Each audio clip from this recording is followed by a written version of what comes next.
1.5 एकरावाला दाढी मिशी ठेवली आणि असाच चाले. लोक हरभऱ्यावर चढवतात. लोक त्याला करत गळ्या शिवाजी महाराजच दिसतो, गळ्या शिवाजी महाराजच दिसतो. मग अधिकच चाले. हो, लग्न झालं त्याचं. मग नांदेडले गेला आणि तलवार आणली. पोऱ्या पोरीनं बायकोला, हो पोऱ्या पोरीनं. पोरं त्याला म्हणत, बाबू ती इंग्रजीत म्हण आहे, first impression is last impression. सुरुवातले वजन पडलं तर बायको दबते, नाही तर दबत नाही. त्याला सांगलं आणि त्यानं तलवार आणली. बायको दाब्याली आणि घरात फिरोय गुंग गुंग गुंग गुंग.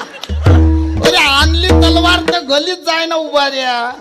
असा घरात काय कुत्त. त्या बाईनं महिनाभर काम केलं अशी, आणि हा वरून तलवार फिरोय. एका महिन्यानं त्या बाईले समजलं हा फक्त होबास्कीवाला, याले काही तलवार नाही काहीच नाही. कारण तो बुवाजी लगविले उठला 1:30 वाजता. तर त्या बाईले म्हणे तू दरवाज्यात उभी राह, मग मी बाहेर जातो. त्या बाईले समजलं, त्या बाईले समजलं हा फक्त उड्या आपल्या देखत मारते, हा बाहेर काहीच नाही, हा शेपूट घाले आहे. तिला समजलं. तो त्यानं तलवार काढली. जे ते बाई गरम झाली, म्हणजे असा घरात काय कुत्त उभाऱ्या